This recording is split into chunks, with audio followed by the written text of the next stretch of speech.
fascinating use of wild plants. Quelites, Mexico's wild greens. If you've read my book, you know that I talk about Quelites, sansai, and horta. And what those are is a cultural term that describes not one plant, but many different plants that are harvested as food.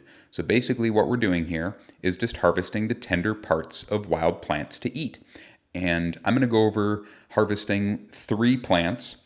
This is really paltry in comparison to the amount of wild plants that people might call quelites.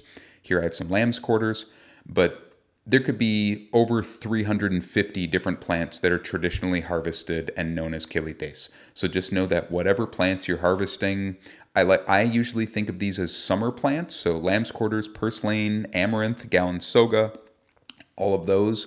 Those are what I typically think of. It might be a little bit different in your garden. I just encourage you to harvest whatever plants you like to cook and eat, but harvest a blend. So you can see here with the lamb's quarters, it's so easy. What I'm doing is, okay, I'm not taking the whole plant out of the ground. If you're weeding the garden, you could do that. But what I'm doing is just harvesting the tender tips. Just like if we harvest asparagus or something like that, you can see I'm bending it, seeing where it bends. Then I'm just going to cut that tender top off. And if you have a big patch of lamb's quarters, you can fill a basket very quickly like this. Next is amaranth. Amaranth is another plant people might call quelites, and there's a bunch of different varieties. My local one should just be the simple, basic Amaranthus retroflexus, but just like with the lamb's quarters, we're just harvesting the young growing tip. You can see none of these have started to create seed heads yet, so they're still nice and tender. This is like a perfect time to gather these, and amaranth really adds some nice body and chew to the greens, some great texture, because lamb's quarters will cook down lamb's quarters will cook down a lot, and amaranth isn't going to lose as much volume. And the one that I always add is purslane, also known as verdolagas. I don't like to make this with 100% purslane. You sure could, but I don't like to make it without purslane. Purslane has a great tart flavor that I really prefer as a blanched green if I'm going to eat it as a cooked green. It's okay in salads too, but I really, really like it cooked, specifically blanched and then prepared as I'm going to show you here. But you can see with the purslane, I just grab it by the scruff, as I like to call it, and then I just cut whole bouquets out of the garden. And this is if the purslane is growing vertically. Your purslane might be growing only prostrate, and then you might have to get really low to the ground, and then you want to really make sure to wash it well. If your purslane is clean and growing vertical like this, just cut bouquets, bring it home, wash them.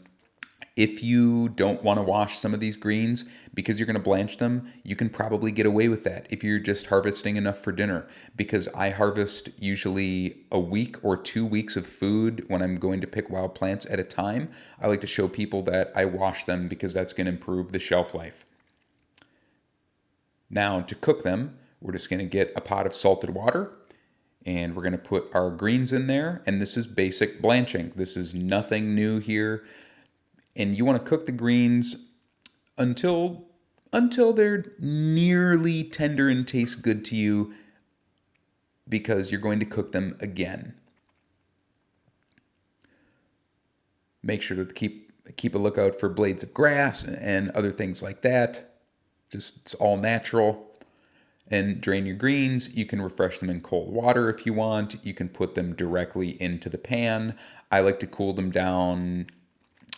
If I'm not going to eat all of them right away, I'm going to make sure to cool them down, just because that can help extend their shelf life too. But we'll just give those a nice little rinse, because I'm cooking a couple days here. Probably like 2 days worth of food for me. First, I'm going to cut a little bit of garlic. And this, we might call it quelites guisadas. But I cut the garlic over the cutting board using the knife. I don't always do that, but that's a good way to make it so your cutting board doesn't smell like garlic. If you have a spouse that likes to cut fruit with the same knife on the same place in the cutting board, they will thank you for that. And I'm just going to cut a shallot. You could use a little bit of onion. You don't want a ton of onion, but you do want a little bit.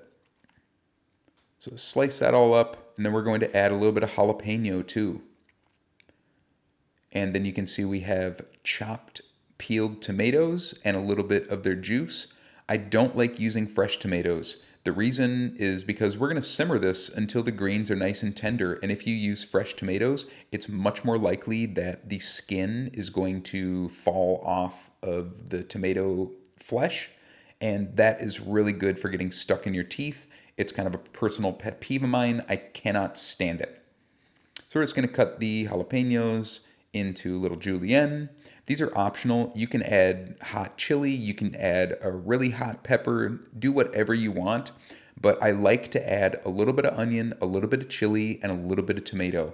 The tomato especially is important here because it's going to help keep the greens juicy. But we also don't want the greens too juicy because we're going to be eating them with tortillas. And I'll go over that in a little bit. So once our ingredients, the garlic, onion, and the jalapeno, we've been sweating them for a little bit and they're translucent. Then we're going to add the greens. Now we'll add the tomato to kind of help keep things moist there so the pan doesn't dry out. But we don't want it crazy juicy. If the pan gets dry, I can add a little bit of the tomato juice that I had there, but I don't need a lot.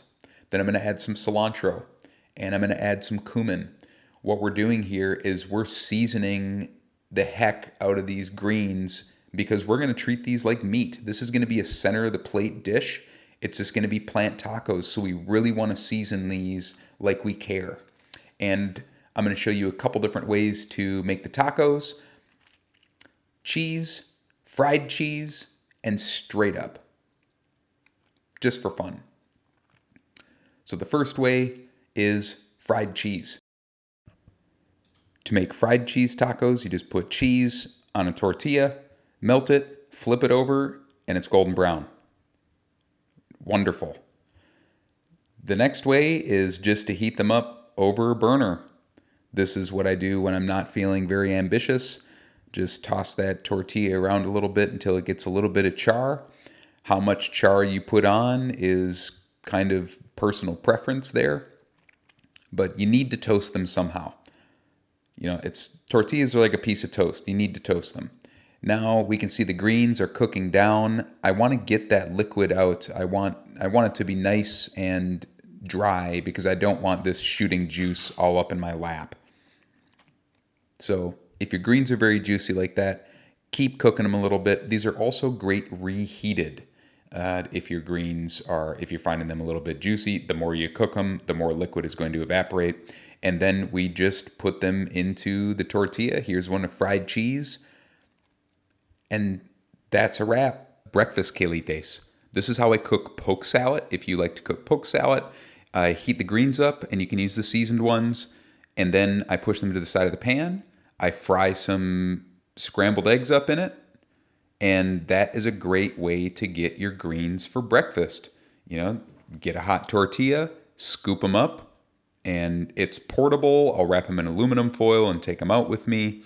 Just a really great way to have plants. I like my quelites a number of different ways, but a good thing to remember here is you're just using you can use the tortilla as a vehicle, or you can make tacos. Whatever you want to do. They're so good. One of the most important things is making sure that the greens are cooked and they're tender. So if that means cooking them a little bit more than you used to, it's totally fine. But you want a nice, clean bite. Just like that. I hope you enjoyed learning a little bit about quelites, and I really hope you try some of the plant tacos. Thanks for watching.